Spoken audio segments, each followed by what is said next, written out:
Nama saya Clarin Hayes, saya adalah seorang dokter dan relawan yang sudah bertugas di Rumah Sakit Darurat COVID-19 Wisma Atlet Kemayoran. Saya sudah bertugas di sana selama 1 bulan masa tugas. So this virus is not hoax, it's real.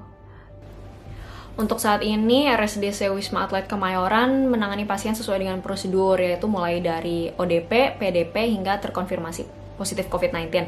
Atau yang sekarang istilah barunya yaitu disebut dengan probable, suspect, terkonfirmasi, dan kontak erat. Itu rumah sakit darurat COVID-19, karena sifatnya adalah rumah sakit darurat, maka protokol penanganannya pun akan berubah-ubah gitu, jadi fleksibel sesuai dengan kebutuhan gitu.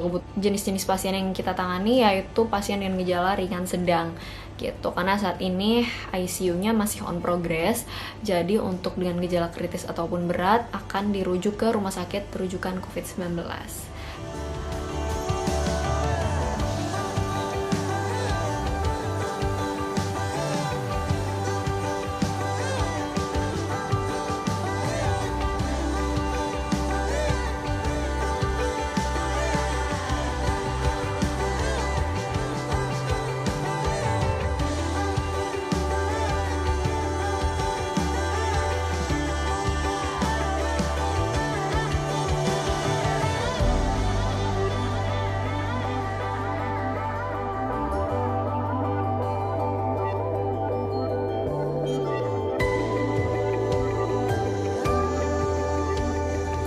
Kalau ditanya ada rasa takut atau cemas nggak sih untuk tertular COVID gitu ya? Pasti ada sih, namanya juga manusia. Apalagi saat itu kita belum tahu kondisi di dalam Wisma Atlet itu seperti apa gitu kan. Tapi ya kemudian setelah kita nyemplung, setelah kita masuk ke sana dan melihat bahwa ternyata selain prosedur dan protokol keamanan dan keselamatan kerjanya itu benar-benar sesuai dengan standar, dalam arti kita pakai APD, kemudian ada proses dekontaminasi dan lain sebagainya, di sana kita juga ketemu teman-teman lain yang saling support. Untuk tantangannya sendiri selama pemakaian APD, benar-benar tantangan fisik banget sih, karena nomor 1 panas.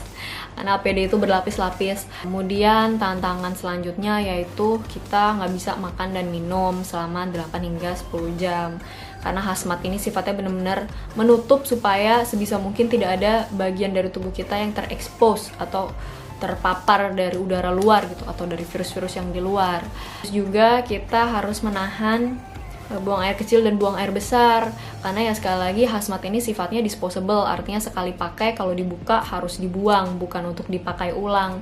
Jadi sayang kalau di tengah-tengah kita kebelet pipis, kita harus buka semuanya dulu, terus harus ganti hazmat baru dong gitu. Nah itu kan nggak efektif dan efisien ya gitu. Jadi diakalin juga, ada yang selama jaga kita pakai pampers untuk berjaga-jaga kalau kebelet banget, atau seperti saya yang mulai dari 2 jam sebelum jaga berhenti makan dan minum.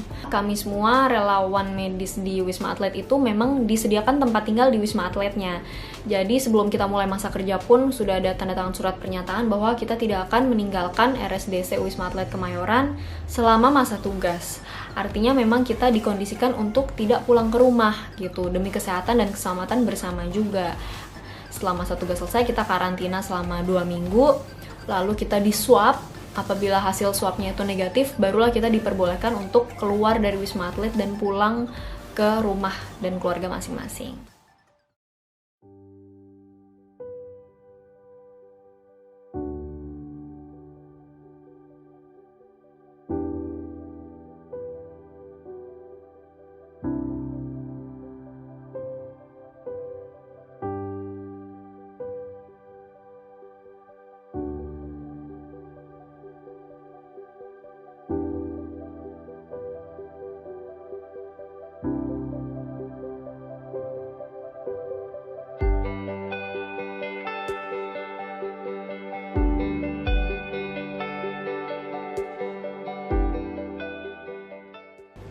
Salah satu persyaratan kita diterima dan mendaftar jadi relawan medis yaitu harus ada surat persetujuan dari keluarga gitu, dari orang tua atau dari pasangan buat yang sudah menikah gitu. Jadi saya menjadi relawan itu memang sudah disetujui gitu oleh keluarga.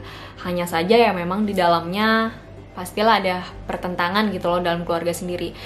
Cuman ya pada akhirnya keputusan ada di tangan saya juga.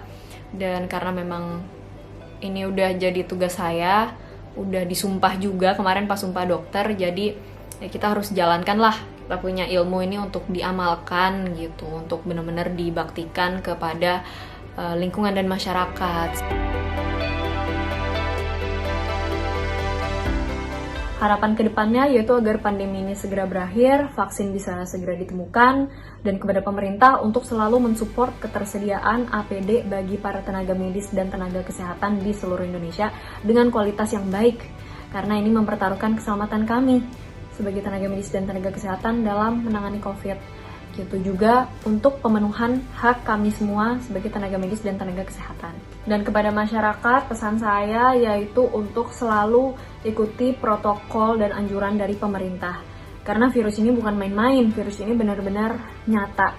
Udah banyak yang menjadi korban, dan itu nggak hanya masyarakat non-medis, tapi juga tenaga kesehatan dan tenaga medis kita semua. Banyak yang sudah menjadi korban jiwa. So, this virus is not hoax. It's real. Jadi untuk kalian semua, kalau nggak perlu-perlu banget, nomor 1, tetap di rumah aja. Kecuali kalian yang memang harus bekerja dan harus memenuhi kebutuhan utama. Gitu pun kalau harus keluar, jangan lupa untuk selalu gunakan masker. Jaga jarak satu sama lain dan pastinya jaga kebersihan. Itu aja. Terima kasih, salam sehat. Indonesia pasti bisa.